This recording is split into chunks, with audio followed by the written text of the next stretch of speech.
Central jail की ऊंची दीवारों और फौलादी दरवाजों के पीछे मुलाकाती कमरे का माहौल एक ठंडी और बेहिस खामोशी में लिपटा हुआ था।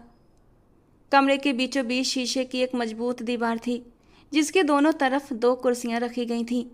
कमरा रोशनी से खाली नहीं था, मगर वो रोशनी भी जैसे बेरंग थी, जिंदगी से खाली, उम्मीद से दूर।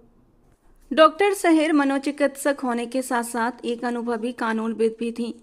सलेटी कोट में लिपटी, सलीके से बंधे बाल, चेहरे पर अनुभव की गहरी परछाई और आंखों में सवालों का तूफान लिए जब वो अपनी कुर्सी पर बैठी तो उनकी नजरें सीधा उस लड़की पर जा टिकी जो सामने कुर्सी पर चुपचाप सिर झुकाए बैठी थी। सिया सिंह। उम्र मुश्किल से 18 साल, मगर चेहरे पर एक थकान, एक अजीब सी गंभीरता जो इस उम्र की लड़कियों के लिए अनजानी थी। आंखों के चारों ओर हल्के काले गहरे फीके होंठ और कंधों तक आते बाल जो बेतरतीब बंधे थे। वो आंखें जिनमें न आंसू थे न उम्मीद, सिर्फ खामोशी। डॉक्टर सहर ने कुछ पल उसे गौर से देखा और फिर माइक के पास झुककर बोली, तो तुम ही हो सिया। मुझे बताया गया है कि मुझसे पहले भी कई साइकियाट्रिस्ट तुमसे मिल चुके हैं, मगर तुमने किसी से कुछ नहीं कहा। सिया ने नजरें चुराईं, चेहरा दूसरी ओर मोड़ लिया। डॉक्टर सहर ने हल्की सांस लेकर खुद को संभाला। मैं हैरान हूं, तुम सिर्फ 18 साल की हो और तुम पर 2 गुनाहों का मुकदमा है। इतनी कम उम्र में इतना बड़ा कदम कि किसी की जान ले ली तुमने। ऐसा क्या हो गया था कि तुम्हें किसी की जान लेनी पड़ी? सिया ने फिर भी कुछ नहीं कहा, बस खिड़की के बाहर झांकने लगी, जैसे हर शब्द से ऊब चुकी हो, जैसे वो सारी बातें सुनते सुनते थक चुकी हो। डॉक्टर सहर ने सब्र से अपना लहजा नर्म रखा। देखो, मैं तुम्हारी मदद कर सकती हूँ, सिर्फ साइकियाट्रिस्ट नहीं, एक वकील भी हूँ मैं। अगर तुम मुझे बेकसूर लगी तो मैं तुम्हारा केस लड़ूंगी, तुम्हारे लिए आखिरी हद तक खड़ी रहूंगी, तुम्हारी सजा को कम से कम करवाने की कोशिश करूंगी, बल्कि मुमकिन हुआ तो तुम्हें यहाँ से रिहा भी करवा दूंगी। लेकिन इसके लिए तुम्हें मेरा साथ देना होगा, मुझे सच्चाई बताना पड़ेगी और तभी मैं तुम्हारे लिए कुछ कर सकती हूँ। एक बार मुझे बता कर तो देखो, आखिर तुम्हारी कहानी क्या है? सिया की आंखों में एक पल को नमी सी चमकी, मगर उसने पलकें झुका लीं, होंठ नहीं हिले, जुबान पर ताले बैसे के बैसे रहे। उसका पूरा वजूद जैसे एक बंद किताब की तरह था, जो किसी को भी अपना पहला पन्ना दिखाने को तैयार ना हो। डॉक्टर सहर ने कुछ पल खामोशी से उसे देखा, जैसे उसकी खामोशी को समझने की कोशिश कर रही हों। वो जानती थीं कि ऐसे कैदी आम नहीं होते और ना ही उनकी कहानियां सीधी सादी होती हैं। यहाँ कोई दुख, कोई जख्म, कोई जंग छुपी थी जो जबान पर नहीं बल्कि वजूद पर लिखी गई थी। वो एक बार फिर बोली, मुझे तुम इस हद तक जाने पर मजबूर मत करो जहाँ मैं जाना नहीं चाहती। तुम्हारे हक में बेहतर यही है कि तुम खुद बता दो। मगर वो अब भी कुछ नहीं बोली थी। मुलाकात के कमरे में एक गहरी खामोशी छाई हुई थी। बाहर आसमान पर शाम की परछाई गहरी हो चुकी थी, जैसे अंधेरे ने हर चीज को अपनी गिरफ्त में ले लिया हो। कमरे के अंदर मौजूद ट्यूबलाइट की सफ़ेदी एक छोटा सा सुकून दे रही थी, मगर सिया का चेहरा अब भी एक बंद दरवाजे की तरह था, जिसके पीछे कई राज दफन थे। डॉक्टर सहर ने एक गहरी सांस ली, जैसे खुद को संभाल रही हों, और फिर धीरे से बोली, मेरा इरादा तुम्हारा दिल दुखाने का हरगिज नहीं है सिया, मगर कभी कभी दिल का टूटना ही इंसान के अंदर छिपे सच को बाहर लाता है, और शायद भगवान को यही मंजूर है। मैं ये सब कुछ करना नहीं चाहती थी, लेकिन अफसोस, मुझे तुम्हारी जबान खुलवाने के लिए यही करना पड़ेगा। ये कहकर उन्होंने अपना सादा सा लेदर बैग खोला, अंदर हाथ डाला और एक तस्वीर निकाल कर शीशे के पार टेबल पर रख दी। तस्वीर उल्टी रखी थी, उसका चेहरा अभी भी सिया से छुपा हुआ था। डॉक्टर सहर ने गहरी निगाहों से सिया को देखा और एक बार फिर नरमी से दोहराया, मैं जानती हूँ तुम्हें दुख होगा, शायद बहुत ज़्यादा, मगर मैं तुम्हारी दुश्मन नहीं हूँ। ये तस्वीर तुम्हारी खामोशी तोड़ने की पहली कुंजी हो सकती है। सिया ने कोई प्रतिक्रिया नहीं दी। वो वैसे ही बैठी रही जैसे कोई खामोश तस्वीर, कोई पत्थर हो, एहसास से खाली। लेकिन डॉक्टर सहर की आंखें जानती थीं, वो खामोशी कुछ कह रही है। चंद लम्हे गुजरे और फिर जैसे उसके अंदर कुछ लरज उठा था, वो धीरे से पलटी। उसके हाथ धीरे धीरे मेज की तरफ बढ़े, उंगलियों में कप का पहाड़ थी, जैसे वो खुद से जंग लड़ रही हो। और फिर उसने तस्वीर को उठाया। बस एक लम्हा, सिर्फ एक नज़र, और वो जब्त का बंधन टूट गया। नहीं, ये नहीं हो सकता। उसकी आवाज़ पहली बार कमरे में गूंजी थी। वो चीखी, चिल्लाई, तस्वीर को सीने से लगाया और फिर जारो कतार रोने लगी, जैसे सदियों से रुके हुए आंसू एक लम्हे में बह निकले हों। आंसू नहीं थे, वो 6 महीने की कैद, अजियत, चुप, जख्म सब बह रहा था। पास की जेल में मौजूद दूसरी कैदी महिलाएं हैरान थीं। वो जो कभी बोली नहीं थी, जिसने किसी के सामने एक हल्की सी सिसकी भी न ली थी, आज वो चीख चीख कर रो रही थी। उसका बदन कांप रहा था, आंखों से आंसू नहीं, धारें निकल रही थीं। डॉक्टर सहर खामोशी से अपनी जगह खड़ी थीं। उनके बाजू सीने पर बंधे थे, मगर आंखों में नमी तैर रही थी। वो जानती थी यही एक लम्हा था, यही वो दरार थी जिससे सच्चाई बाहर आएगी। मैं कभी माफ़ नहीं करूंगी उस इंसान को, मरने के बाद भी उसका गला पकड़ूंगी। उसने मेरी पूरी जिंदगी तबाह कर दी, उसने मुझे जीते जी मार दिया। डॉक्टर सहर ने सिर झुकाया और आहिस्ता से कहा, अब तुम बोल रही हो सिया, अब तुम्हारी कहानी शुरू हो चुकी है। और वो वाकई अब खामोश नहीं रही थी और धीरे धीरे अतीत के उन दर्दनाक लम्हों में खो गई जिनके बारे में सोच कर भी उसकी रूह कांप उठती थी। सर्दियों की धूप आज कुछ ज़्यादा ही नरम थी, जैसे सूरज ने सारी कायनात पर हल्की नरम प्यार भरी चादर तान रखी हो। सिया अपनी छत पर खड़ी, शिफॉन का दुपट्टा गले में डाले और हाथों में कपड़ों की टोकरी लिए कपड़े डालने में बिजी थी। कभी कभी हल्की हवा आती और वो शरारती धूप और हवाओं की संगत से लुत्फ अंदोज होते हुए गुनगुना उठती, दिल्ली ये संभल जाए, कैसे तुम्हें रोका करूं। वो बेफिक्री की हालत में थी, बालों को ढीले जूड़े में बांध रखा था, चेहरा धूप से दमक रहा था और आंखों में वो मासूम चमक थी जो ख्वाब देखने वालों के मुकद्दर में होती है। जब वो आखिरी कपड़ा रस्सी पर फैलाने लगी तो अचानक नीचे गली में कुछ हरकत ने उसका ध्यान अपनी ओर खींच लिया था। उसने टोकरी को जल्दी से एक तरफ रखा और धीरे से छत की रेलिंग के करीब आकर नीचे झांका। सामने का वो पुराना वीरान सा घर जो महीनों से बंद पड़ा था, आज गैर मामूली तौर पर जिंदगी के आसार दिखा रहा था। एक सिया चमचमाती मर्सिडीज उसके सामने आकर रुकी। सिया के माथे पर ताज्जुब की हल्की सी लकीर उभरी। ये गाड़ी यहाँ, और वो भी सुनसान से मकान के सामने। पहले एक औरत गाड़ी से उतरी जिनकी चाल में शराफत और कपड़ों में सलीका नजर आ रहा था। उनके पीछे एक छोटा सा बच्चा उतरा और फिर ड्राइविंग सीट से एक शख्स बाहर निकला। सिया की सांस एक लम्हे को जैसे रुक सी गई हो। वो तकरीबन 27 साल का होगा, कद काठ लंबा, रंग गोरा, आंखों में गहराई और चेहरे पर वो रोबो कशिश जो देखने वालों को मदहोश कर दे। वो जैसे ही बाहर आया अपनी उंगलियों से बालों को पीछे किया था और आंखें साए से धूप में उठाकर इर्द गिर्द का जायजा लेने लगा। और बस एक लम्हा, एक पल को उसकी नजरें टकराई थीं। सिया की आंखें उस अजनबी की आंखों से मिली और इससे पहले कि वो कुछ समझ पाती, दिल की धड़कनों की रफ्तार तेज हो चुकी थी। वो नजरें चुराकर पीछे हटी, लेकिन चेहरे पर एक शर्म मगर बेख्तियार एक हल्की सी मुस्कान भी आ गई थी। वो लम्हा उसे किसी ख्वाब सा लगा।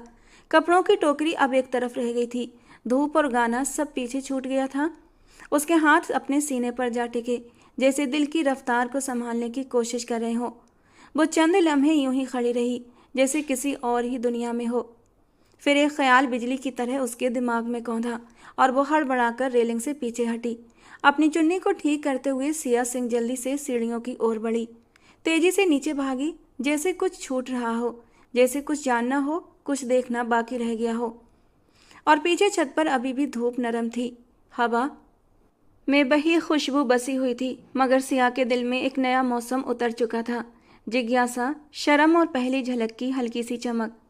चूल्हे पर भाप छोड़ती हांडी में से मसालों की खुशबू पूरे किचन में फैल रही थी। गैस की धीमी आंच पर हांडी का ढक्कन धीरे धीरे हिल रहा था और माँ हाथ में लकड़ी का चम्मच थामे हांडी में चम्मच चला रही थी। किचन में सरसों के तेल और मसालों की मिली जुली खुशबू बस चुकी थी और दीवार पर टंगी घड़ी की टिक टिक खामोशी में अपनी मौजूदगी का एहसास दिला रही थी। सिया हल्के हल्के कदमों से किचन में दाखिल हुई। चेहरे पर सामान्य से कुछ ज़्यादा चमक थी, आंखों में कुछ सोए सोए सपनों की झलक और अंदाज में शरारत खुली हुई थी।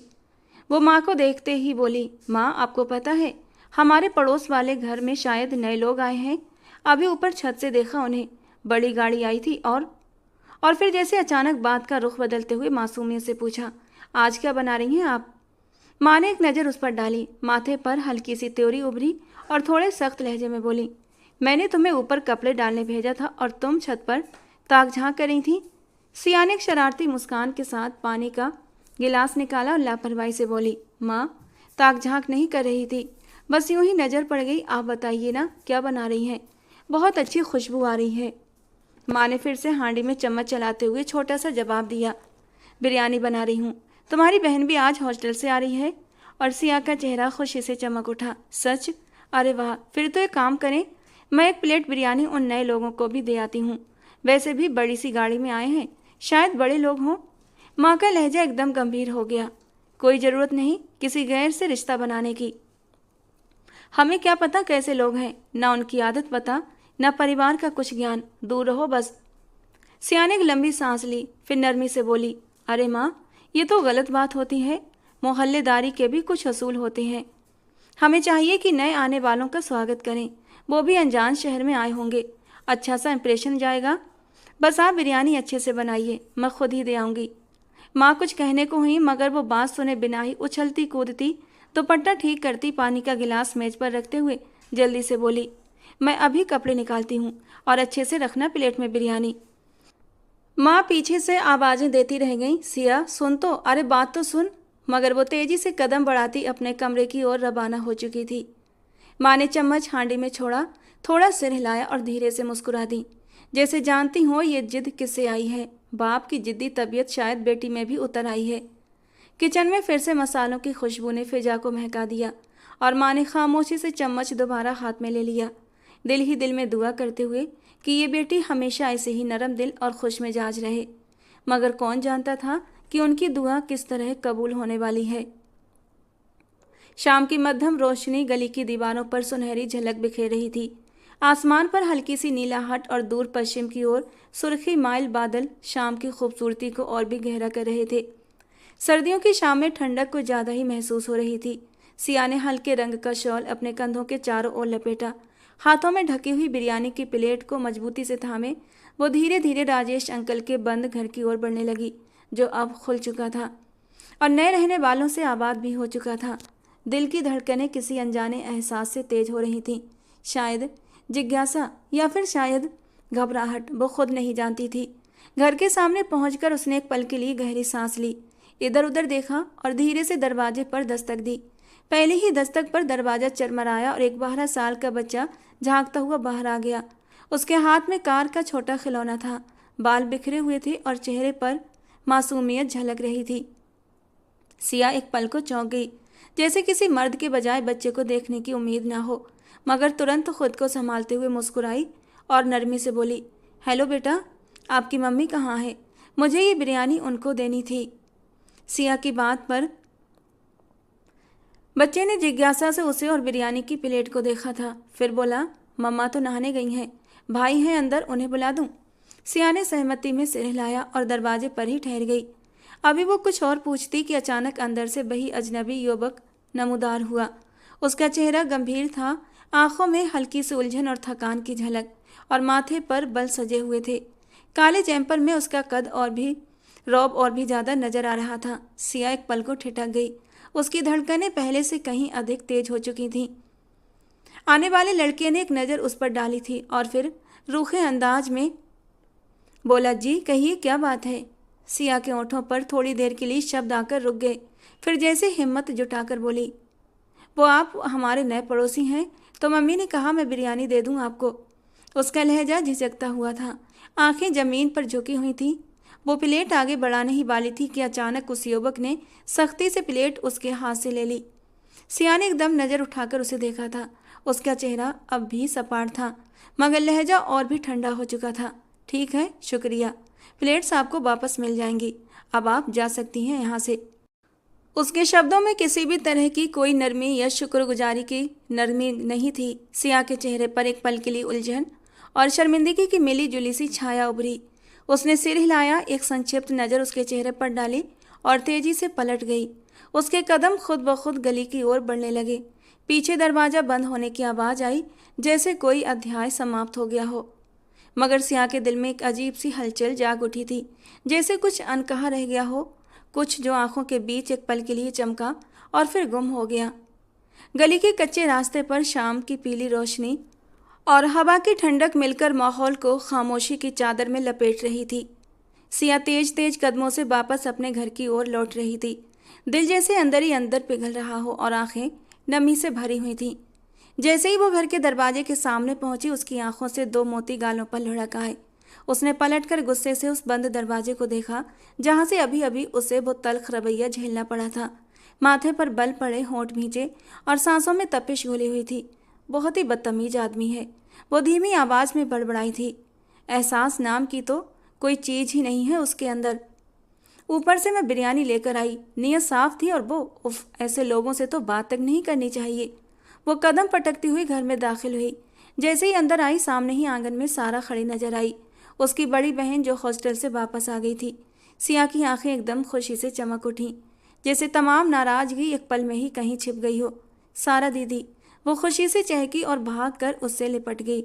अरे मेरी गुड़िया, सारा ने प्यार से उसके बालों में हाथ फेरा। कैसी हो? अब बहुत अच्छी लग रही हूँ, वो मुस्कुराते हुए बोली और फिर उसके साथ ही बैठ गई। उनकी मुलाकात में वो गर्मजोशी थी जो महीनों की दूरी मिटा देती है। सारा ने मोहब्बत भरी नज़रों से उसे देखा और फिर पूछा, कहाँ गई थी तुम? मम्मा बता रही थी, उन्होंने तुम्हें मना किया था और तुम फिर भी चली गई। सिया ने मुंह बनाया और लापरवाही से कंधे उचकाते हुए बोली, हाँ बस जाकर गलती कर दी। बहुत ही बदतमीज लोग हैं, अंदाजा ही नहीं था। एक तो भला काम किया और ऊपर से बेइज्जती अलग से हो गई। सारा ने हल्का सा कहकहा लगाया। वो उसकी ओर देखते हुए बोली, चलो खैर, अब तो आ गई हो, बताओ कितने दिन की छुट्टियों के लिए आई हो?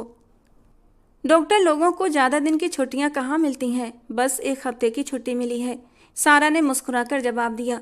अब इसमें ही जितना वक्त है तुम लोगों के साथ गुजारूंगी। सिया ने गहरी सांस ली, जैसे कुछ और भी कहना चाहती हो। फिर बोली, मेरी पढ़ाई तो बस बहुत बोरिंग हो गई है। कॉलेज वाले दिन रात असाइनमेंट देते रहते हैं। मेरा बस चले तो आज ही कॉलेज छोड़ दूं और किसी और कॉलेज में एडमिशन ले लूं। सारा ने उसकी बात पर एक कहकहा लगाया था। तुम तो हमेशा की तरह नखरे वाली ही रही, मगर मानना पड़ेगा, मैट्रिक में पूरे खानदान के बच्चों को तुमने पीछे छोड़ दिया था। जबकि सिया ने बनावटी नाराजगी से नाक मुंह चढ़ाए थे। फिर दोनों बहनों के बीच हंसी, शिकायतें और करीबीपन का वो सिलसिला शुरू हो गया जो सिर्फ सगी बहनों के बीच मुमकिन होता है। जैसे दिन भर की तलखी एक नरमी में बदल गई हो। वक्त धीरे धीरे गुजरता जा रहा था। वो छत पर ही अब ज़्यादातर पाई जाती थी, खासकर सुबह के वक्त, क्योंकि वो सुबह के वक्त ही अपनी गाड़ी में बैठकर घर से निकलता था और वो उसका दीदार कर लेती थी। आज एक रूटीन का ही दिन था। बरामदे में शाम की सुनहरी धूप टिकी हुई थी, दीवार पर लंबे साए खिंचे हुए थे। सिया अपनी चुन्नी को जरा सा ठीक करते हुए नीचे फर्श पर बिछी चटाई पर खामोश बैठी थी। हाथ में मिठाई का एक छोटा सा डिब्बा भी था, जिसे उसने खास तौर पर पूजा के प्रसाद के लिए सजा कर रखा था। घर के अंदर से मंत्रों की गूंज थी, औरतें भजन गा रही थीं और वातावरण में अगरबत्ती और गुलाब की खुशबू फैली हुई थी। मगर सिया का सारा ध्यान किसी और ही तरफ था। वो सामने वाले दरवाजे को घूरे जा रही थी। दिल बार बार कहता, चली जा, दे आ मिठाई, पड़ोसियों का हक होता है। मगर दिमाग फौरन वही पुराना जख्म खोल देता। वही दिन, वही रूखा सा लहजा, वही सख्ती से छीन ली गई प्लेट और वो ठंडा सा चेहरा। कहीं आज भी डांट दिया तो? दिल में सवाल उभरा, मगर अगले ही लम्हे दिल ने हार मान ली। उसके अंदर कोई चीज जैसे जोर मार रही थी। वो धीरे से उठी, एक लम्हे को अपनी चुन्नी ठीक की, मिठाई का डिब्बा हाथ में थामा और दबे कदमों दरवाजे की ओर बढ़ गई। फिजा में शाम की हवा सरसराती हुई गुजरी, जैसे उसके इरादे को ताकत दे रही हो। दरवाजे पर जाकर उसने एक लम्हे को गहरी सांस खींची, फिर आहिस्ता से दस्तक दे दी। पहले ही दस्तक पर दरवाज़ा खुल गया था। सामने वही चेहरा था, वही नौजवान, लेकिन आज का चेहरा पिछली बार से बिल्कुल अलग था। माथे पर बल नहीं थे, लबों पर हल्की सी मुस्कान थी और आंखों में पहचान की चमक। अरे आप? वो खुशगवार हैरत से बोला, मैंने कितने दिन से आपका इंतजार किया। सिया एक लम्हे को साकित रह गई, उसका दिल जैसे रुक कर फिर धड़का। वो आज हमारे घर पूजा थी, ये मिठाई है। उसकी आवाज़ धीमी और कांपती हुई थी।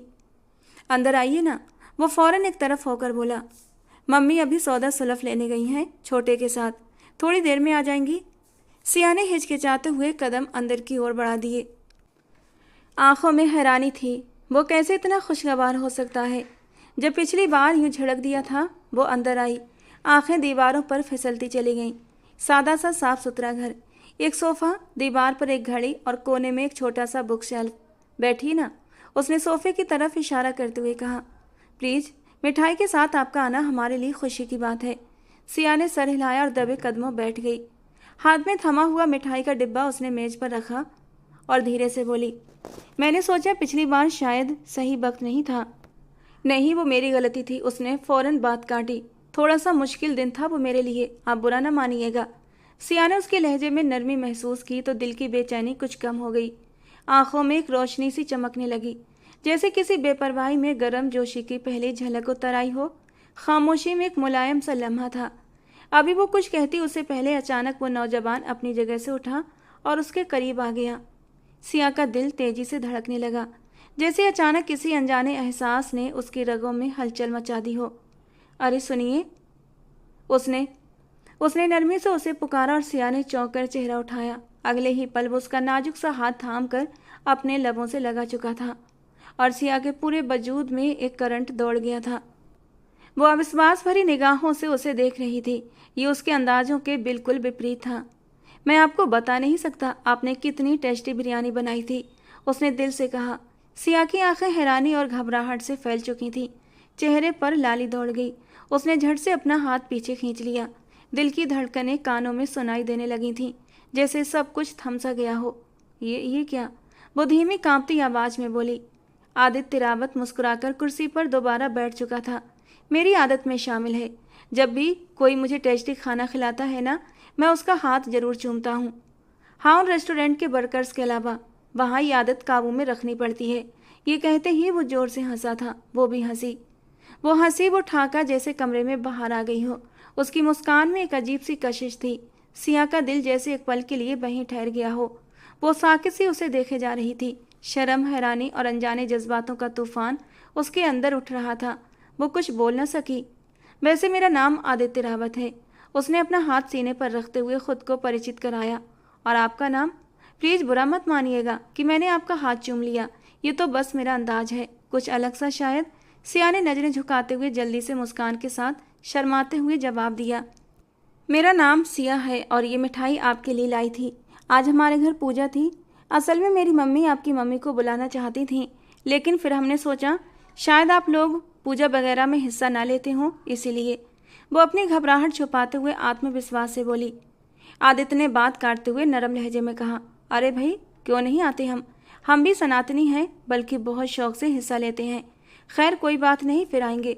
और हाँ, मिठाई के लिए आपका बहुत बहुत धन्यवाद, प्यारी लड़की। आखिरी शब्दों पर सिया की नजरें झुक गईं। गालों पर लाली और भी गहरी हो गई और शर्माई शर्माई सी वो धीरे से उठकर खड़ी हुई। चलूं? उसने बमुश्किल अपने होंठ हिलाए थे। जी बिल्कुल, लेकिन दोबारा आना मत भूलिएगा, आदित्य ने मुस्कुराकर कहा। सिया ने हल्का सा सिर हिलाया और धीरे धीरे कदम उठाती दरवाजे की तरफ बढ़ गई, जैसे कदम उठाना भी एक झिझक का काम हो। दरवाजा खोलकर वो बाहर निकली, धड़कनों की लय में घिरी और लबों पर एक अनजानी मुस्कान लिए, जो शायद आने वाले दिनों की शुरुआत थी। कमरे की खिड़की से धूप की नरम रोशनी अंदर आ रही थी, जो दीवार पर लगे फूलदार पर्दे पर फैलकर कमरे को एक अजीब सी जादूगरी बख्श रही थी। सिया कालीन पर बैठी अपने बिस्तर से टेक लगाए गुमसुम सी थी। चेहरे पर एक शर्माई हुई मुस्कान थी, जो हर पल उसके होंठों पर आकर ठहरती और फिर वापस दिल में उतर जाती। वो बार बार अपने हाथ को देख रही थी, ठीक उसी जगह को जहाँ कुछ देर पहले आदित्य ने अपने लब रखे थे। वो जगह जैसे एकदम जलने से लगी हो। दिल की धड़कन में एक अलग ही रवानी थी। ये मैं क्या सोच रही हूँ, उसने खुद से सरगोशी की, लेकिन फिर भी दिल की गहराइयों में एक अनजानी खुशी झांक रही थी। वो लम्हे बार बार आंखों के सामने आ रहे थे। आदित्य की मुस्कान, उसका लहजा और फिर वो जादू भरे खूबसूरत शब्द, प्यारी लड़की। उन 4 शब्दों में न जाने क्या कुछ सुन चुकी थी वो। अचानक खामोश कमरे की फिजा में उसका मोबाइल फ़ोन बज उठा। वो अचानक से चौंक गई। नजरें स्क्रीन पर जम गई। एक अनजान नंबर जगमगा रहा था। दिल ने एक हल्की सी करवट ली, धड़कन बेतरतीब हुई। झिझकते हुए उसने कॉल रिसीव की। हेलो। आवाज में नरमी और हैरानी थी। दूसरी तरफ से बही जानी पहचानी मुस्कुराहट भरी आवाज़ सुनाई दी। अरे पहचाना नहीं?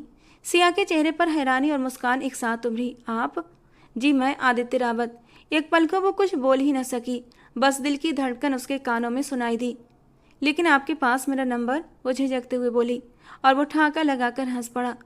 मेरे लिए किसी का भी नंबर निकालना मुश्किल काम नहीं है, और आप तो हमारी पड़ोसन हैं। आपका नंबर निकालना तो हमारा नैतिक फर्ज था। सिया ने शर्माते हुए नजरें झुका लीं और वो आगे बोला, वैसे मिठाई बहुत मज़ेदार थी और आज आप बहुत खूबसूरत लग रही थी। खासकर वो हल्का गुलाबी रंग आप पर बहुत जचता है।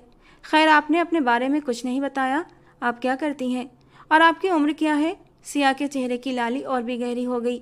वो कुछ देर खामोश रही, फिर धीमी सी आवाज़ में बोली, मेरी उम्र 17 साल है, अभी अभी कॉलेज में एडमिशन लिया है। ओह नाइस, किस फील्ड में? आदित्य ने तुरंत दिलचस्पी से पूछा। Pre medical. मेरी बड़ी बहन भी डॉक्टर बन रही हैं, तो मम्मी पापा चाहते हैं कि मैं भी वही पढ़ूं। दैट्स ग्रेट, आदित्य ने उत्साह से कहा। अच्छा ये बताइए, कब दोबारा हमारे लिए बिरयानी लाएंगी आप? इस बार सिया के होंठों पर मुस्कान फैल गई। वो हल्के से हंसी और जैसे सारी घबराहट कहीं पीछे रह गई।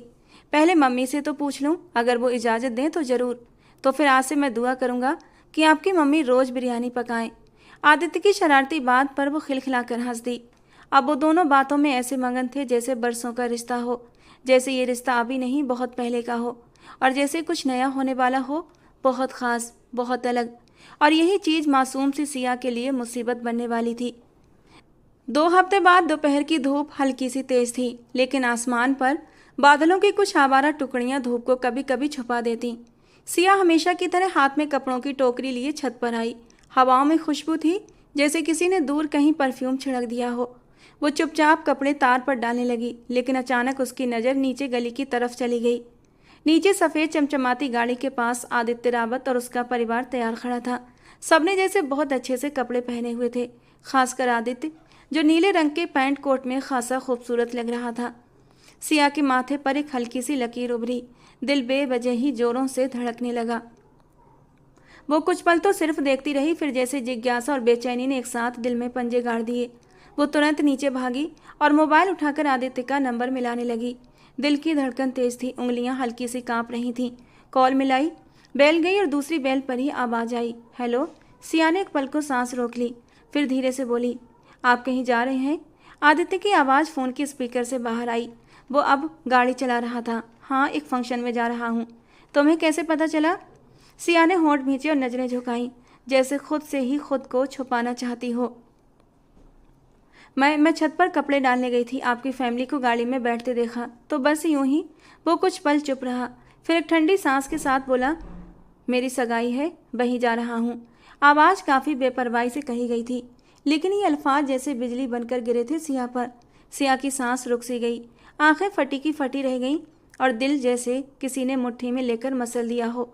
उसकी पलकों का झपकना रुक गया और शरीर जैसे सुन्न हो गया हो। आदित्य की आवाज़ अब भी फ़ोन में गूंज रही थी, खैर, मैं तुमसे आकर बात करता हूँ, बाय, टेक केयर। इन 2 लफ्ज़ों ने जैसे सब कुछ ख़त्म कर दिया। सिया की आंखों से बेइख्तियार आंसू बह निकले। वो संभलने की कोशिश करती रही, लेकिन दिल ने हार मान ली थी। मैं जानती थी, मुझे शक था, मगर ये सुनना ये इतना तकलीफ़देह होगा, इस बात का अंदाज़ा नहीं था। वो खुद से ही बुदबुदाने लगी। कुछ देर बाद उसने दरवाज़ा बंद किया और बिस्तर पर बैठते ही चेहरा हाथों में छुपा लिया। दिल जैसे बार बार सवाल कर रहा था, क्यों इतनी उम्मीद बांधी थी? एक अजनबी ने 2 लफ्ज़ प्यार से कहे तो खुद को उसके ख्वाबों से जोड़ लिया। बार बार याद आ रहा था आदित्य का हाथ चूमना, वो ठाके, वो मुस्काने, वो शरारतें। क्या वो सब झूठ था या बस एक पल की दिल लगी? उसके आंसू रुकने का नाम नहीं ले रहे थे और अंदर कुछ खामोशी से टूटता जा रहा था। वक्त धीमी रफ्तार से गुजरता जा रहा था। 2 दिन बाद दोपहर की धूप रावत इंडस्ट्रीज की चमचमाती इमारत पर हल्के हल्के साए बिखेर रही थी। सिया धीमे कदमों से दरवाजे की तरफ बढ़ी। दिल तेजी से धड़क रहा था, सांसें उलझी सी लग रही थीं, जैसे हर कदम के साथ वो खुद से एक जंग कर रही हो। सफ़ेद कपड़े, बाल सलीके से बंधे, मगर चेहरे पर उलझन और एक अनजानी हिम्मत का मेल था। उसने 2 बार दरवाजे के शीशे पर अपना अक्स देखा था, खुद को संभाला और अंदर दाखिल हुई। रिसेप्शन पर बैठी महिला ने नजरें उठाकर देखा। जी मैडम, किससे मिलना है आपको? सिया ने गला साफ किया, आवाज़ में संजीदगी लाई। आदित्य रावत से। मेरा नाम सिया सिंह है, उनसे व्यक्तिगत मुलाकात करनी है। रिसेप्शनिस्ट ने थोड़ा सा सिर हिलाया। 1 मिनट, मैं कंफर्म कर लेती हूँ। वो फ़ौरन फ़ोन पर व्यस्त हो गई। कुछ पल बाद उसने फ़ोन रखा और नरमी से मुस्कुराई। आप तीसरी मंजिल पर चली जाएं, वेटिंग एरिया में इंतज़ार करें। सर अभी मीटिंग में है, मीटिंग ख़त्म होते ही आपसे मिलेंगे। सिया ने हाँ में सर हिलाया, धन्यवाद किया और आगे कदम बढ़ा दिए। लिफ्ट में दाखिल होते ही उसने खुद को बार बार समझाने की कोशिश की, बस एक बार कह दूं, दिल का बोझ हल्का हो जाएगा। वो चाहे तो इनकार कर दे, मगर कम से कम मेरे दिल में ये खलिश नहीं रहेगी कि मैंने कहने की हिम्मत भी नहीं की। तीसरी मंजिल पर पहुंचकर वो वेटिंग एरिया में जा बैठी। चारों तरफ आधुनिक सजावट, शांत माहौल और अंदरूनी हिस्से से कभी कभार किसी के कदमों की आहट सुनाई देती। वो बार बार घड़ी देखती, उंगलियां मरोड़ती, दिल की धड़कन उथल पुथल हो रही थी। हर गुजरते पल के साथ उसके अंदर की बेचैनी बढ़ती जा रही थी। उसने आंखें बंद की, फिर दिल ही दिल में कहा, मैं बर्दाश्त नहीं कर पा रही उस दिन जब उसने कहा कि वो सगाई करने जा रहा है। मेरी रूह जैसे टूट गई थी। मैं उस दुख के साथ जी नहीं सकती। मोहब्बत अगर कहने से कम हो जाए तो वो मोहब्बत ही कहाँ। उसकी पलकों पर नमी झिलमिलाने लगी। अचानक ख्याल आया, अगर उसने इनकार कर दिया तो, अगर उसने मजाक में ले लिया तो, या बदगुमान हो गया तो, कहीं मेरी इंसल्ट ना कर दे। क्यों ना ऐसा करूं, अपनी मोहब्बत को अपने दिल में ही कहीं दफन कर लूं। मजाक बनने से तो अच्छा है कि मेरी मोहब्बत एक तरफा ही रहे, लेकिन ज़िंदगी भर इस चुभन के साथ नहीं रह सकती कि शायद मैं अपनी मोहब्बत का इजहार कर देती तो मेरी मोहब्बत मुझे मिल जाती। वो साकित बैठी थी, दिल जैसे तंग कैद में परिंदे की तरह फड़फड़ा रहा था। मगर फिर एक लम्हे में उसने खुद को संभाला। नहीं, अब और खामोश नहीं रहना। उसने मुझे चाहा या नहीं मुझे नहीं मालूम, मगर मैंने चाहा है उसे, बेहद बेहिसाब। ये मेरे दिल की सच्चाई है कि वो मेरी पहली मोहब्बत है। उसकी नज़रें दरवाजे पर जमी थीं, जहाँ से आदित्य किसी भी पल आ सकता था, और वो उसे देखते ही सब कुछ कह देने का इरादा रखती थी। अब कोई दुविधा नहीं थी, सिर्फ इंतजार था, एक फैसले का, एक प्रतिक्रिया का, और शायद एक नए आगाज़ या मुकम्मल अंजाम का। वेटिंग एरिया में बैठी सिया की नज़रें बार बार दरवाजे पर टिकती। दिल की धड़कन जैसे कानों में गूंज रही थी। वक्त जैसे थम गया था, हर लम्हा सदियों जैसा लग रहा था। तभी एक गर्मामयी महिला जो शायद स्टाफ से थी उसके करीब आई और नरमी से बोली, मिस सिया, सर आदित्य ने आपको अपने रूम में बुलाया है, प्लीज़ इस तरफ चली जाइए। सिया ने बेख्तियार चौंक कर उनकी ओर देखा, सिर हिलाया और धड़कते दिल के साथ धीरे धीरे कदम आगे बढ़ाने लगी। उसके कदमों में एक झिझक थी, हथेलियां पसीने से भीग रही थीं। दिल की हर धड़कन जैसे होंठों से निकलने को बेताब थी। वो कारपेट लगी राहदारी से होती हुई उस बड़े से कमरे के दरवाजे पर पहुंची, जिस पर सुनहरे अक्षरों में लिखा था, आदित्य रावत, चीफ एग्जीक्यूटिव। उसने हल्की सी दस्तक दी और अंदर से आने वाली आईए की अनुमति पर धीरे से दरवाज़ा खोला। कमरा विशाल, रोशन और बेहद सलीके से सजा हुआ था। एक तरफ दीवार भर किताबें, दूसरी तरफ शीशे की खिड़की से शहर का नज़ारा, और बीच में अध्यक्षीय मेज के पीछे बैठा गहरे नीले 3 पीस सूट में आदित्य रावत। उसकी नज़रें जैसे आते ही सिया पर टिक गईं। सिया ने हल्की से हेलो किया। आदित्य ने जवाब देते हुए जरा सी भौएं उठाईं। लेकिन सिया, अगर आपको कोई बात करनी थी तो घर आ जाती, यहाँ आने की क्या ज़रूरत थी? और जहाँ तक मुझे लग रहा है आप कॉलेज से डायरेक्ट आई हैं। उसकी आवाज़ में उलझन नहीं थी, मगर एक गंभीरता जरूर थी जो सिया को और घबराहट में डाल गई थी। वो हल्की सी गहरी सांस लेकर बोली, जी असल में मुझे आपसे एक ज़रूरी बात करनी है जो घर पर आंटी के सामने कहना मुमकिन नहीं था, इसलिए आज मैं कॉलेज गई ही नहीं, सीधा यहाँ आई हूँ। आदित्य थोड़ा सीधा होकर बैठा, आंखों में उलझन और जिज्ञासा उतर आई। अच्छा, तो फिर बताइए, ऐसी क्या बात है जो इतनी ज़रूरी थी कि आज कॉलेज छोड़कर आप यहाँ आ गई? सिया ने एक पल के लिए होंठों पर आने वाली बात को रोका, फिर हिम्मत करके उसकी मेज के पास जाकर खड़ी हो गई। उसकी उंगलियां एक दूसरे में फंसी हुई थीं, चेहरे पर बेचैनी, आंखों में उलझन और भी ज़्यादा। आदित्य ने एक नज़र उस पर डाली, गहरी, सवालिया और शायद कुछ ज़्यादा। वो चुपचाप उसे देख रहा था। कमरे में मौजूद हर चीज़ चुप थी। कमरे की चुप्पी पल पल भारी होती जा रही थी। सिया के होंठ काँप रहे थे, आंखों में नमी चमकने लगी। दिल की धड़कन जैसे एक धमाके के कगार पर खड़ी थी। उसने कांपती आवाज़ में मुश्किल से हिम्मत जुटाई और धीरे से बोली, आदित्य, मैं अब और बर्दाश्त नहीं कर सकती। उसकी आवाज़ में थरथराहट थी, मगर आंखों में सच्चाई। मैंने बहुत ज़बरदस्ती की, बहुत दिन छिपाया, लेकिन अब नहीं। वो अचानक रो पड़ी। मैं आपसे मोहब्बत करती हूँ, बेहद, टूट कर। ये पहली नज़र का इश्क है। वो नज़र जो छत पर कपड़े डालते वक्त लगी थी और दिल में उतर गई थी। आदित्य की आंखों में एक पल के लिए हैरानी झलकी। वो इस तरह बैठा रहा और सिया की आवाज़ टूटते अल्फाज के साथ जारी रही, आपने मेरा हाथ चूमकर कहा था कि मैं प्यारी हूँ। टेस्टी बिरयानी बनाकर आप मुस्कुराकर मुझे सराह रहे थे। आपने मुझे एहसास दिलाया था कि मैं ख़ास हूँ। और अब आप मुझसे मुंह क्यों मोड़ रहे हैं? आपने क्यों मंगनी की? आदित्य ने गहरा सांस लिया, कुर्सी से थोड़ा आगे झुका और बहुत गंभीरता से बोला, सिया, तुम्हारी उम्र सिर्फ 18 साल है और मैं 27 साल का हूँ। हमारे बीच 9 साल का फ़र्क है। क्या ये एक बहुत बड़ा गैप नहीं है? तुम समझ रही हो कि तुम क्या बोल रही हो? उसका लहजा नरम मगर सच्चाई से भरा हुआ था। सिया ने आंसुओं से भीगी आंखों से उसे देखा और जोर से बोली, उम्र का क्या है? रिश्ता तो दिलों का होता है और लड़का आमतौर पर लड़की से बड़ा ही होता है। मैंने कभी उम्र को बीच में नहीं लाया तो सिर्फ अपना दिल, जो आपके बिना नहीं चलता। वो एक पल रुकी, फिर धड़कते दिल के साथ एक कदम आगे बढ़ी। आप मेरी मोहब्बत कबूल कर लें, मैं सच कह रही हूँ, मैं आपके बिना जी नहीं सकती। आदित्य उसकी आंखों में झांकने लगा, बे आंखें जिनमें मिलावट नहीं, सिर्फ सच था। वो चेहरा जो रो रहा था मगर झुकाया नहीं गया था, बे जज्बात जो बेझिझक थे और सच्चे थे।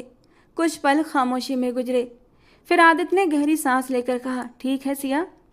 और सिया की सांस जैसे रुक गई। वो हैरानी से पलकें झपकाने लगी। आदित्य की नज़रों में गहरा असर था। लेकिन मेरी एक शर्त है। सिया, जो अभी तक उम्मीद और खुशी के बीच लड़की थी, तुरंत बोली, मुझे आपकी हर शर्त मंजूर है, आप बस हुक्म करें। वो अपने आंसुओं को भूल चुकी थी। दिल में नई रोशनी उतर आई थी। इस पल वो केवल आदित्य को देख रही थी और वो एक लंबी सांस के साथ अपने दिल की तह से कुछ और कहने को तैयार हो रहा था। कुछ पल के लिए उसने बड़ी गहरी नज़रों से सिया को सर से लेकर पैर तक देखा था, लेकिन अपनी बेचैनी में वो आदित्य की नज़रों को महसूस ही न कर सकी। आदित्य की नज़रों में गहरी चमक उभरी थी। सिया का हुस्न किसी को भी मात दे सकता था, ऊपर से उसकी कमसिन जबानी। कुछ पल बीते और फिर जो बात उसने कही वो सुनकर सिया जैसे ठहर सी गई थी। आदित्य की बात सुनकर सिया जैसे एक क्षण के लिए पत्थर बन गई थी। उसकी आंखें फटी की फटी रह गईं, दिल की धड़कन जैसे अचानक थम गई हो। वो एक कदम पीछे हटी थी। उसकी आंखों में डर और अनिश्चितता थी। आंखें फाड़े अविश्वास से उसने अपने सामने मौजूद उस शख्स को देखा था जिससे वो बेपनाह मोहब्बत करती थी, लेकिन उसके कुछ ही शब्दों ने उसे मिट्टी का ढेर बना दिया था। ये आप क्या कह रहे हैं? वो कांपती आवाज़ में बोली, जैसे हर अक्षर होठों से मुश्किल से निकल रहा हो।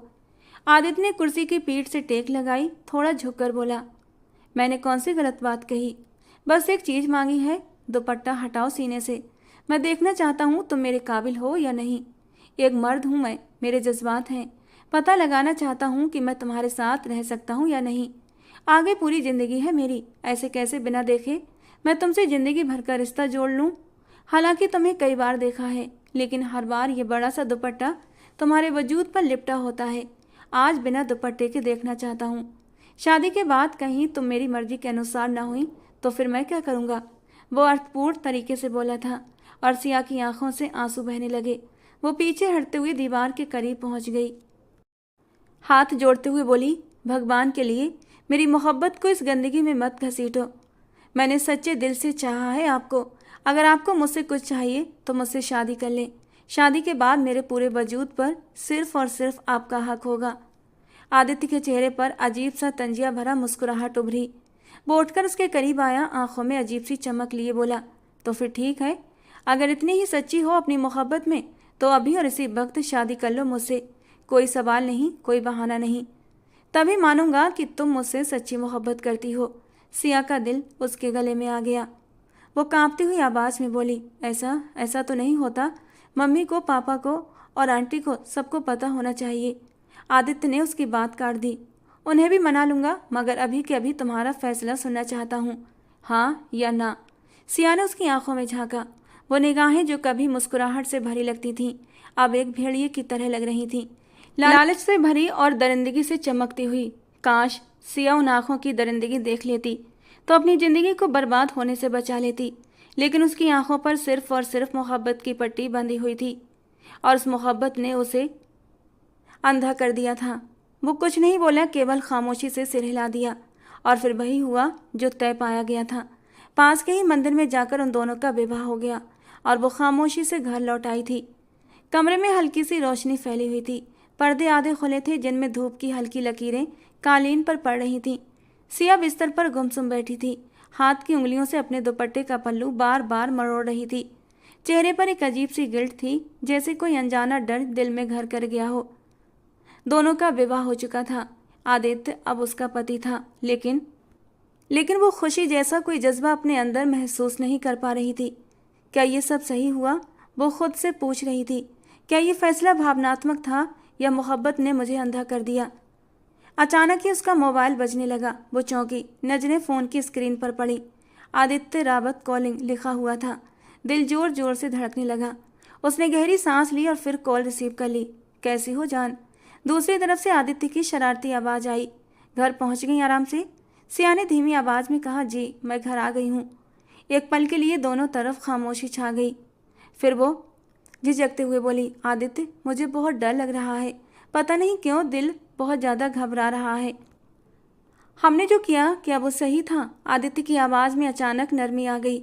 मेरी जान, बिल्कुल सही किया, और तुम्हें फिक्र करने की कोई ज़रूरत नहीं। अब तुम मेरी पत्नी हो, मेरी जिम्मेदारी। तुम्हें किसी बात की टेंशन लेने की ज़रूरत नहीं है। सिया ने आंखें मूंद लीं। दिल को थोड़ा सा सुकून मिला, लेकिन अंदर की बेचैनी फिर भी पूरी तरह ख़त्म न हो सकी। दिमाग समझा रहा था कुछ तो गलत हुआ है।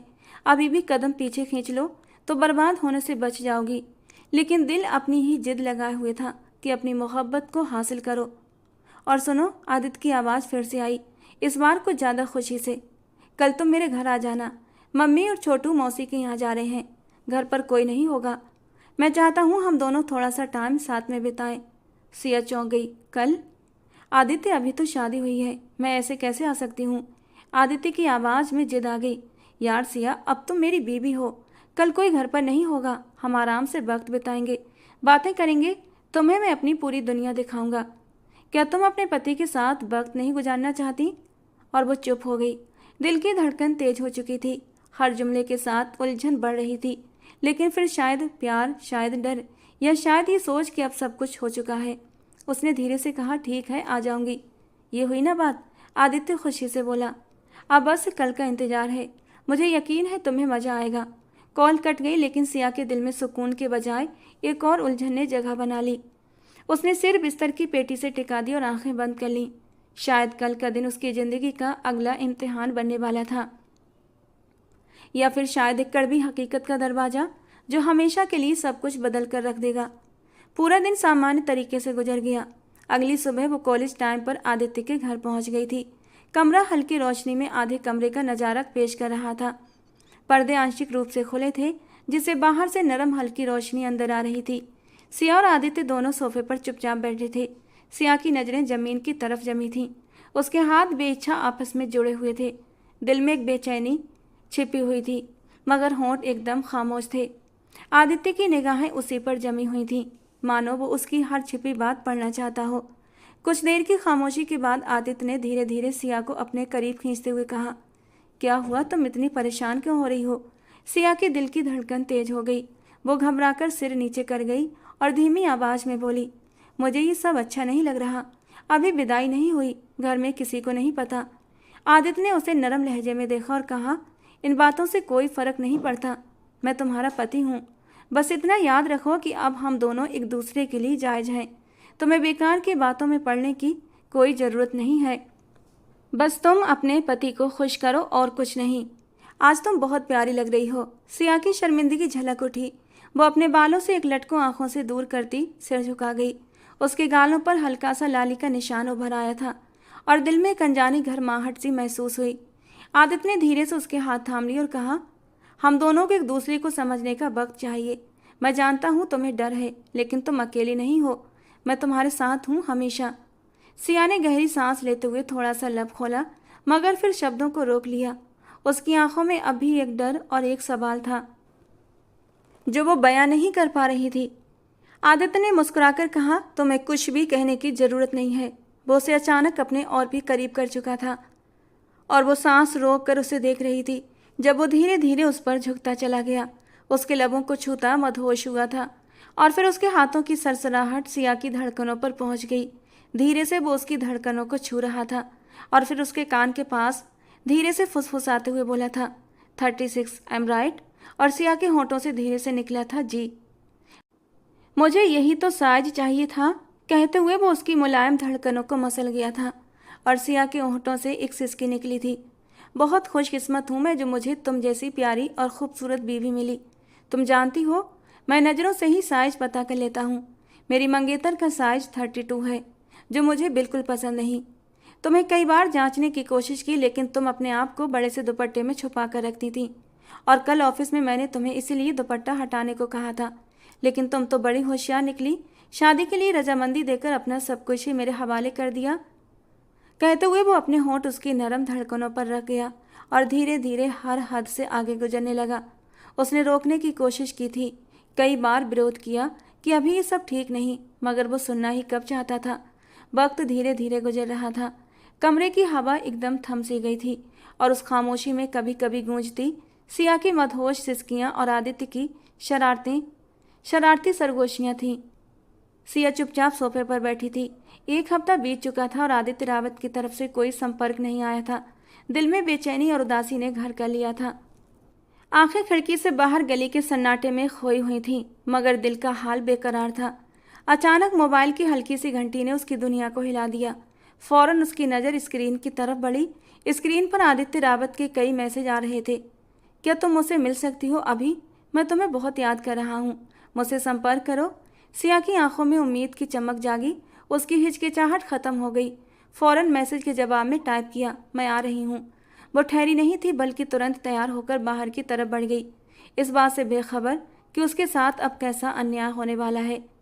हल्का फुल्का तैयार होकर वो उसके घर की तरफ रवाना हो गई थी। दरवाज़ा खटखटाया तो दरवाज़ा आदित्य रावत ने ही खोला था। वो तुरंत अंदर बढ़ गई जब उसने उसे गले से लगा लिया और उसके माथे पर प्यार भरा स्पर्श देते हुए बोला, कितना इंतजार किया तुम्हारा, तुमने खुद मुझसे संपर्क क्यों नहीं किया? जब वो हिचकिचाकर बोली, मुझे अजीब सी शर्म आ रही थी। जब वो उसे कमरे में लेकर आया, मगर अंदर का नज़ारा देखकर वो थोड़ा सहम गई थी। उसके 2 दोस्त और भी बैठे हुए थे। वो पलटने लगी, धीमी आवाज़ में बोली, मैं बाद में आती हूँ आदित्य, यहाँ शायद कोई आया हुआ है। लेकिन वो पलटती इससे पहले ही वो बोला, इधर आओ स्वीटहार्ट, इधर बैठो। उसकी आवाज़ में सख्ती के साथ साथ प्यार का मेल था।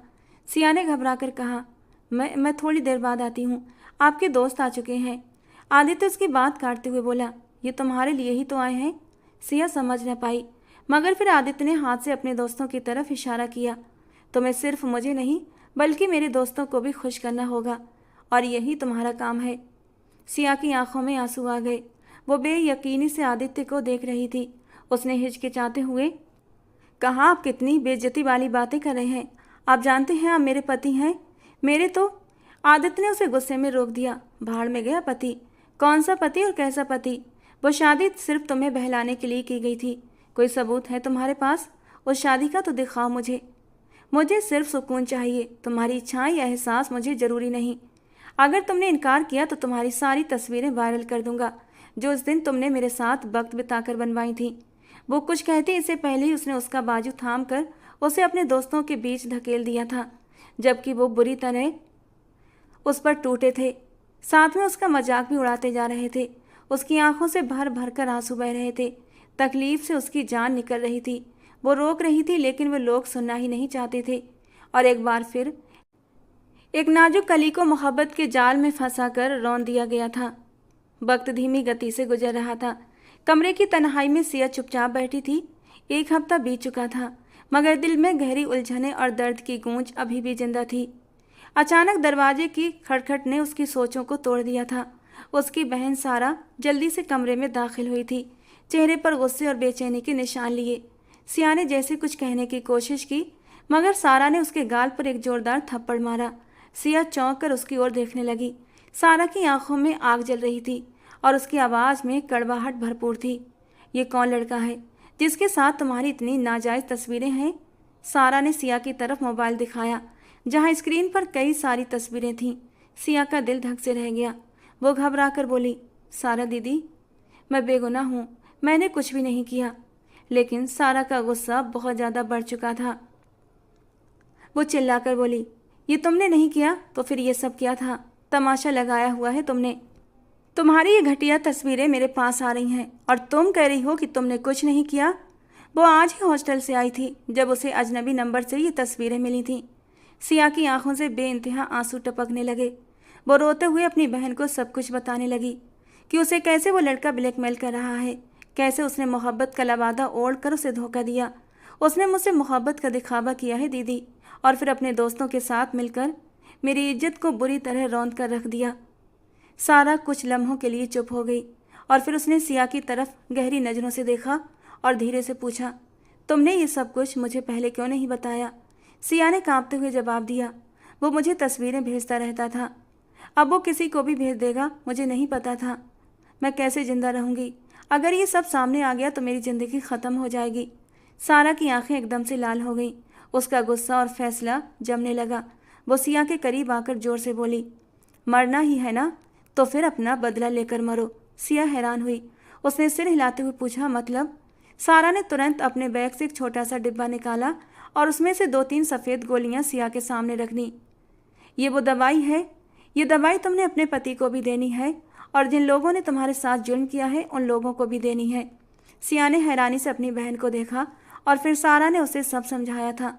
अगर मरना है ना तो मरने से पहले बदला लो। ऐसे लोगों को सबक सिखाकर मरो ताकि दूसरों की ज़िंदगी को कोई बर्बाद ना कर सके। इतना तो मैं भी जानती हूँ सिया कि तुम्हारी ज़िंदगी का अब कोई मतलब नहीं। तुम्हें ये दुनिया सुकून से जीने नहीं देगी। तुम्हारी सांसें तुम पर तंग कर देगी और तुम्हारी आंखों में भी जीने की कोई चमक नहीं है। तो इस ज़िंदगी को लेने से पहले इस ज़िंदगी का कर्ज उतार कर मरो। जिन लोगों ने तुम्हारे ऊपर ये ज़िंदगी तंग की है ना, उनकी सांसें तुम उन पर तंग कर दो। जबकि वो चुप हो गई थी। कमरे की दीवारें खामोशी से इस दर्द को सुन रही थीं और सिया की सिसकियों में एक नया इरादा जागा था। जिंदगी ने उसे बहुत कुछ दिया था, मगर अब वो अपनी तकदीर बदलने का फैसला कर चुकी थी, चाहे इसके लिए उसे कितनी भी कुर्बानियां क्यों न देनी पड़े। वो अब धीरे धीरे होश में आ गई थी। सेंट्रल जेल के मुलाकाती कमरे में वो चुपचाप बैठी थी, आंखों में उदासी और दिल में घुटन लिए। उसके हाथ थरथरा रहे थे, जैसे शरीर का हर हिस्सा इस तकलीफ को सहने से इनकार कर रहा हो। वो आगे बोलने लगी, मैंने वो दवाई अपने पति को जूस में मिलाकर दी थी। बहुत मुश्किल से उन्हें अपने जाल में फंसाया था। शुरू में वो जूस नहीं पी रहे थे, पर जब पी लिया तो उनका सिर चकराने लगा। मैं फिर चुपके से उनके घर से बाहर निकल गई थी। वो एक लंबी सांस लेती है, आंखों से आंसू बहते हैं। आधे घंटे के बाद मैंने देखा कि उनके घर के बाहर एम्बुलेंस आकर रुकी थी। उनका हार्ट फेल हो गया था। मैंने ऐसा ही उनके दूसरे दोस्त के साथ भी किया। मैंने उसे सहानुभूति ली और फिर उसके घर पहुंच गई, और जब उसने मेरे साथ वही सब करने की कोशिश की तो मैंने उसे भी वही दवाई देकर मार दिया। इन लोगों ने मुझे खुद गुनहगार बनाया है। मैं बनना नहीं चाहती थी, मुझे मजबूर किया गया है कि मैं इतनी कम उम्र में ये सब करूं। सिया के होंठ कांप रहे थे। वो पलकें झपकाते हुए आगे बोली, लेकिन उनका तीसरा दोस्त वो काफ़ी समझदार निकला। वो मेरी बातों में नहीं आया। मैंने उसे रिझाने की बहुत कोशिश की, अपना आप उसके सामने पेश कर दिया, लेकिन वो मुझसे ऐसे डर रहा था जैसे मैं कोई भूत हूँ। उसने मेरा बदला पकड़ लिया और मुझे पुलिस में बंद करवा दिया। अब वो बेहिसाब रोने लगी, आहों के साथ ये सब दुख बयां कर रही थी, जैसे ये सब बोझ उसके सीने से नीचे गिरता जा रहा हो। डॉक्टर सहर ने उसकी तरफ सहानुभूति भरी नज़रों से देखा और फिर धीरे से बोली, मुझे बहुत अफसोस हुआ तुम्हारी पूरी कहानी सुनकर। इसीलिए कहते हैं कि हर कहानी के 2 पहलू होते हैं और हमें दोनों को समझना चाहिए। सिया ने सिर उठाकर उसकी ओर देखा और फिर अचानक बोली थी, आप यहाँ क्यों आई हैं और ये तस्वीर आपको कहाँ से मिली? वो तस्वीर आदित्य रावत की थी। सीसीटीवी कैमरे से ली गई थी, जिसमें वो छत पर खड़ी थी और आदित्य दरवाजे के पास खड़ा मोबाइल पर किसी से बात कर रहा था। आखिर क्या बात है? उसने बेचैनी से पूछा। डॉक्टर सहर ने गहरी सांस ली और नरम लहजे में कहा, मैं तुम्हें एक और सच बताना चाहती हूँ। सिया की आंखों में जिज्ञासा बढ़ गई, उसके दिल की धड़कन तेज हो गई। सहर ने आंखें मिलाकर कहा, तुम्हें पता है तुम्हारा ये केस कौन लड़ रहा है और किसने मुझे यहाँ भेजा है? सिया ने ना समझी से उसे देखा। कौन? डॉक्टर सहर ने दिलेरी से जवाब दिया, तुम्हारे पहले पति का तीसरा दोस्त कबीर, उसने मुझे भेजा है। वो तुमसे मिलना चाहता है। और सिया की सांसें रुकने लगी, उसके होंठ कांपने लगे, जैसे कोई धूप की तपिश में पानी की बूंद बनकर सूख गई हो।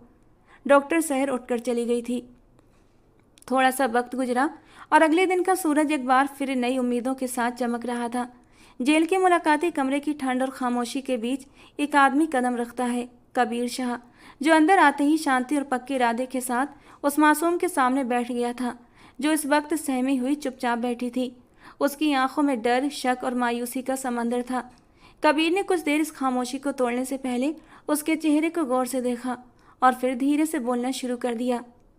मैं जानता हूँ कि तुम डरी हुई हो, शायद तुम मुझ पर भरोसा नहीं करोगी।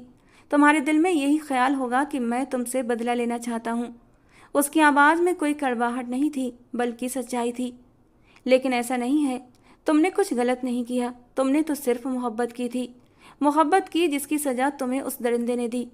वो कुछ देर चुप रह गया, फिर अपनी आंखों में दर्द लिए आगे बढ़कर बोला, जब तुम मेरे सामने आई थी मुझे मारने के लिए, मुझे लगा शायद यही मेरी तकदीर है कि अब मैं बच नहीं पाऊंगा।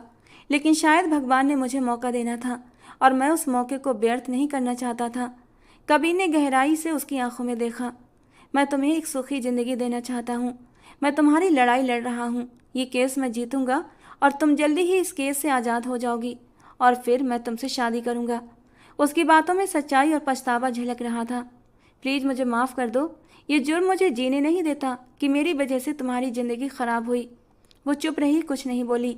वो किसी पर विश्वास नहीं करना चाहती थी, वो बस वक्त पर भरोसा रखना चाहती थी और वक्त ने उसका साथ दिया। वो आखिरी हद तक लड़ी थी और जज ने इस केस को डिफेंस केस बनाकर उसे माफ़ कर दिया। 6 महीने बाद समुद्र के किनारे की खामोशी में धीमी लहरें किनारे से टकरा रही थीं। सूरज धीरे धीरे डूब रहा था और आसमान ने सुनहरी, गुलाबी और नीले रंगों का खूबसूरत मिश्रण पेश कर दिया था। सिया और कबीर किनारे किनारे चल रहे थे। सिया कबीर के कंधे पर सिर रखे हुए थी। उसके आंसुओं की जगह अब एक नरम मुस्कान थी। कबीर ने धीरे से उसका हाथ अपने हाथों में ले लिया और गहराई से उसे देखते हुए बोला, अगर तुम मेरी ज़िंदगी में नहीं होती तो शायद मैं कभी दोबारा जीने की हिम्मत नहीं कर पाता। सिया ने धीरे से जवाब दिया, ये भगवान की मेरे ऊपर कृपा है कि उसने तुम्हें मेरी ज़िंदगी में भेजा। अगर भगवान ने मुझे आजमाया तो उसका खूबसूरत फल तुम हो। वे दोनों एक दूसरे के चारों ओर अपनी बाहों का गहरा घेरा बांध कर खड़े थे, जैसे दुनिया के सारे गम और दुख उस पल में कहीं गायब हो गए हों। समुद्र की लहरों की आवाज़, हल्की हवा की सरसराहट और धूप की नरम रोशनी ने इस पल को एक जादुई बना दिया था। आखिरकार मोहब्बत माफ़ी और सुकून में बदल गई थी। जिंदगी ने अपनी मुश्किल परीक्षा के बाद उन्हें वो खुशी दी थी जिसके वे हकदार थे। अब वे दोनों एक दूसरे के सहारे नई उम्मीदों के साथ ज़िंदगी के रास्तों पर आगे बढ़ने को तैयार थे।